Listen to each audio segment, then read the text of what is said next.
Conflict లేకుండా ఎట్లా చేయాలనేది ఆలోచిస్తున్నాం. అందుకు ఇప్పుడు ఆయన నెక్స్ట్ 4 ఏళ్ళు ఉన్నాడు, తన చేతిలో ఉంది. తనకు దానికి రాజధాని లేదా భవనాల నిర్మాణమా, కట్టడాల మెయిన్, ఒక నగరం నిర్మించాలనుకుంటున్నాడు, అది ఆయన తెలుసుకోవాలి.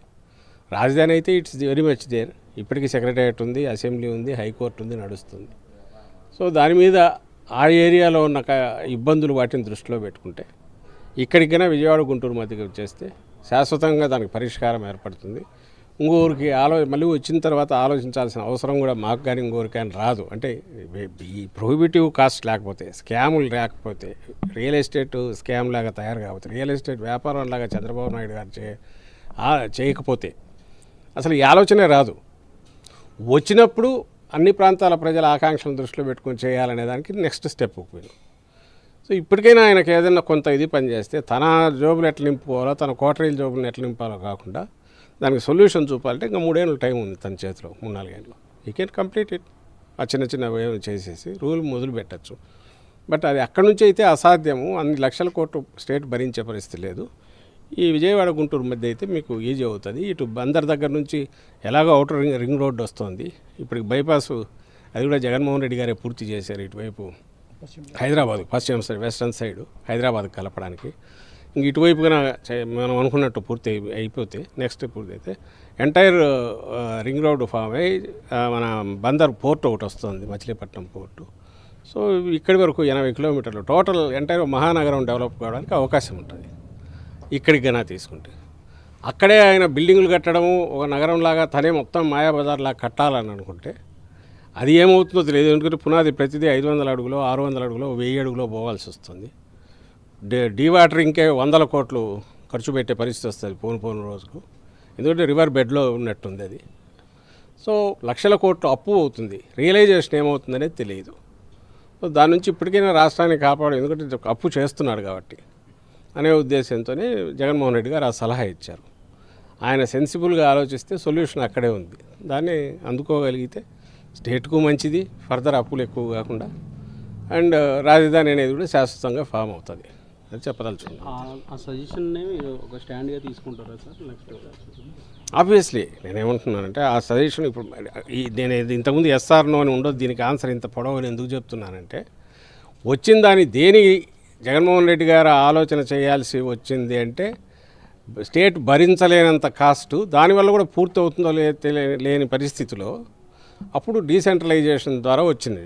సరే ఎన్నికల తర్వాత ఒకవేళ ఎన్నికల్లో ఇదేంటే వైజాగ్లో అది మొదలయ్యేది, ఇక్కడ లెజిస్లేటివ్ క్యాపిటల్ ఉండేది, జ్యుడిషియరీ క్యాపిటల్ కర్నూలులో ఉండేది. అవి ఏపీలో పార్టు, ఇది ఏపీలో పార్టు. మన అందులో లీనియర్ పై నుంచి కిందికి ఉన్నప్పుడు 3 ప్రాంతాలకు 3 ఇది ఉన్నట్టు ఉండేది, బాగుండేది. But that didn't happen. So we are practical, realistic Jaganmohan Reddy garu. అందువల్ల ఇప్పుడు ఈ సొల్యూషన్ చెప్తున్నారు. కానీ ఇట్లా ఈయన ఊబిలో దించినట్టు నువ్వు సముద్రంలో తోసినాక నువ్వు మునుగుతావు వస్తావు, ఎట్లా పోతుంది స్టేట్, ఎట్లా పోతే నాకెందుకు అనే నుంచి బయటికి రావాలి ఆయన ముందు చంద్రబాబు నాయుడు గారు. వస్తే సొల్యూషన్ అక్కడే కనపడుతుంది. అది పూర్తి అయినప్పుడు వేరే ఆలోచనలు ఎందుకు వస్తాయి? అదే పనిగా పంతానికి పోయేది కాదు. రాష్ట్రాన్ని, రాష్ట్ర ప్రజలను ఉద్దేశించి, రాష్ట్ర అభివృద్ధిని, రాష్ట్రం అప్పుల పాలు కాకూడదని ఏదైతే ఆలోచిస్తున్నామో ఆ ఉద్దేశంతో చెప్పినది, ఆ ఉద్దేశంతో తీసుకున్న చర్య. ఇప్పుడు ఆయన చంద్రబాబు నాయుడు అప్పుల పాలు కాకుండా దాని ద్వారా ఇది రాజధాని పేరు మీద సొల్యూషన్గా చూడాలంటే ఆయన చేతుల్లో ఉంది. అది చూస్తే ఈ ఆలోచన డిస్కషనే ఉండదు. ఫస్ట్ తనకిచ్చిన అవకాశం 5 ఏళ్లలో ఆయన పూర్తి చేయలేకపోవడం అతను చేసిన పెద్ద తప్పు. ఎందుకంటున్నానంటే ల్యాండ్ పూలింగ్ అనే దానికి పోయి మళ్ళీ ఇప్పుడు రెండోసారి కూడా అనుమానం ఎక్కడ వస్తుందంటే మళ్ళీ ఇంకో దశ ల్యాండ్ పూలింగ్ అంటున్నారు. ఉన్నది చాలదని ఇంకో 40,000 ఎకరాలు తీస్తానంటున్నాడు. అంటే ఒక ఇది ఎక్కడికి తీసుకువెళ్తున్నాడో, ఎన్ని వేల ఎకరాలు తీసుకోవాలనుకున్నాడో, మరి దాని అన్నిటికీ ఇవ్వాలంటే వాటికి రోడ్లు వేయాలంటే ఎన్ని లక్షల కోట్లు అవుతుంది. దీని గురించి ఏదన్నా ఒక వైట్ పేపర్ రిలీజ్ చేసి చెప్పాలిగా. దీనికి ఇన్ఫ్రాస్ట్రక్చర్కి ఎంత అవుతుంది, దీన్ని ఏ రూపంలో తెస్తున్నాడు. సెంటర్ కన్నా గ్రాంట్స్ ఇచ్చి ఈయన పెట్టుకుంటే మాకు అభ్యంతరమే లేదు.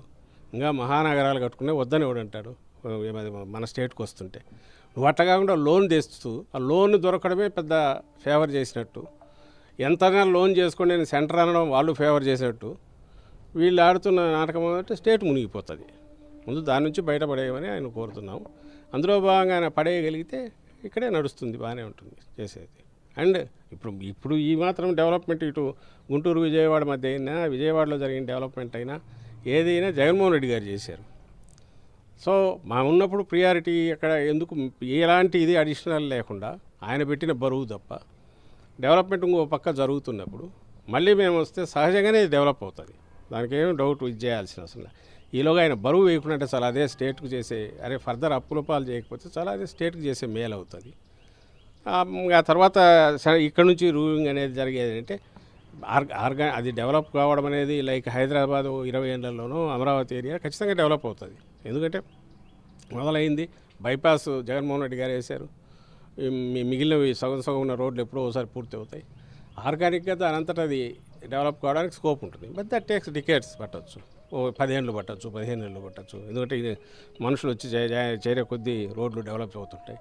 ఈలోగా ఇదంతా బ్రహ్మాండంగా డెవలప్ అవుతుందిగా ఈ ఏరియా అంతా ట్రస్ట్ ఇక్కడ పెడితే అది సజెస్ట్ చేశారు జగన్మోహన్ రెడ్డి. దానికి తగినట్టే నేను కూడా ఇంతకుముందు చెప్పాను. గతంలో పరిపాలనా రాజధాని కర్నూలు అనేది ఒక నిర్ణయం తీసుకున్నారు. ఇప్పుడు దాని విషయంలో ఎట్లా ఉంది తెలుగు? అదే నేను అంటున్నా కదా, మేమని ప్రాక్టికల్గా అయింటే నడుస్తుండేది, అదే ఉండేది. ఎప్పుడైతే ఎలక్షన్లో తీర్పు ఇంకో రకంగా వచ్చిన తర్వాత ఇప్పుడు ఈయన చేస్తున్న అప్పులు ఇవి చూసి ఖర్చులు పెట్టడం ఇవి చూసిన తర్వాత మళ్ళీ అక్కడికి పోగలమా లేదా అనేది కూడా ఇప్పుడు తెలియదు ఏంటని. బట్ ఆయన కన్నా డిసైడ్ చేసి త్వరగా దీన్ని క్లోజ్ చేసేస్తే దీన్ని ఫర్దర్ అంటే ఇది పెరెన్నియల్ అప్పుడు అంతకుముందు ఆయన మోడీ గారని అంటున్నారు పోలవరం కామధేనువులాగా పెట్టుకున్నాడు. ఈయన అమరావతి ఇంకొక కామధేనువు ఇక్కడున్న రైతులను వీళ్ళందరినీ ఒక దీంట్లోకి తీసుకెళ్ళి ట్రాన్స్లేకి ఒక విజన్ చెప్పి 20 years తర్వాత పెట్టి ఇంకో 20-30 వేల ఎకరాలు ఇవి చేసుకుంటూ పోతే అది ఎప్పుడు పూర్తిగానే ఇదే అయినాక ఆ ఎండమావులు వెంబడి పట్టుకుంటూ పోవడము ఆ సముద్రంలో దూకి ఇచ్చేయడం అనేది స్టేట్ కోవాలా లేదా అనేది ఆయన చేతిలో ఉంది. డెసిషన్ ఆయన తీసుకోవాలి. ఆకు సంబంధించినంత క్లారిటీ ఏంది, ఆయనకు రెండోసారి అవకాశం వచ్చింది. అది కాస్ట్ ఎఫెక్టివ్గా ఖర్చు లేకుండా చేయమని. ఖర్చు అప్పుడు క్వశ్చన్ వచ్చేసి జనం ఆలోచించాల్సింది, అందరూ ఆలోచించాలి. ఖర్చు 2 లక్షల కోట్లు 3 లక్షల కోట్లు అంటే అప్పు తెచ్చి పెట్టాలన్నా పెడితే ఎట్లా తీరుస్తారు? 1 లక్ష కోట్లు అంటే 6-7 వేల కోట్లు 8 వేల కోట్లు ఇంట్రెస్టే అవుతుంది పరేనా ఎప్పుడు తెచ్చారు? కాబట్టి అక్కడ దానికి సంబంధించి పెట్టగలమా లేదా? ఈ ప్రాంతంలో ఉండడం అనేది న్యాచురల్ ఎస్ కంటిన్యూ అవుతుంది. బట్ అక్కడ అవుతుందా కాదా అనేది అది ఆయనకు సలహా ఇచ్చేది అంటే ఎందుకు రాష్ట్రాన్ని అప్పులు పాలు చేస్తావు ఇక్కడ పెట్టు ఎక్కడో ఈ రెండింటి మధ్య అనేది అంటున్నాం. అది మళ్ళీ అదే రీఇటరేట్ చేయాలి. దీన్ని ఎట్లా ఎన్ని రకాల ఏం చేసినా మేము చెప్పగలిగేది అయితే ఇదే. చంద్రబాబు నాయుడు చేతుల్లో ఉంది దాన్ని క్యాపిటల్ దీన్ని కంటిన్యూ చేయడము ఎట్లా పెట్టడం ఏం చేయడం. ఆయన కంప్లీట్ చేయకుండా అప్పుల పాలు చేస్తూ పోతే కొత్త ఆలోచనలు వచ్చే అవకాశం ఉంటుంది. సహజంగా డీసెంట్రలైజేషన్ ఈ రూపంలో కాకపోతే ఇంకో రూపంలో అయినా ఏదో రూపంలో అయితే చేస్తాం. ఎందుకంటే స్టేట్ అంతా ఇదంతా ఆంధ్రప్రదేశ్కు చంద్రబాబు నాయుడు గారైనా జగన్మోహన్ రెడ్డి గారైనా మొత్తం స్టేట్కు జవాబుదారిదండి. మొత్తం స్టేట్ డెవలప్మెంట్ చూడాలి. నాటు ఒక ఏరియా అది కూడా డెవలప్మెంట్ కూడా కాదు. ఆ డెవలప్ అయితే అంతకుమించి కావాల్సిందే ఉంది. అమరావతి డెవలప్ అయితే ఆంధ్రప్రదేశ్ అయినట్టు కాదా? కానీ దానికి అవసరమైంది నువ్వేమీ చేయకుండా పునాదుల్లోనే 1 లక్ష కోట్లు ఖర్చు పోస్తానంటే అది కృష్ణానదిలో పోసినట్టే అవుతుంది. ప్రాగ్మాటిక్ కాదు, ప్రాక్టికల్ కాదు. అందరూ కూడా ఆ దృష్టితో ఆలోచిస్తే సొల్యూషన్ ఏది అనేది జగన్మోహన్ రెడ్డి గారు చెప్పింది కరెక్ట్ అనేది అర్థమవుతుంది.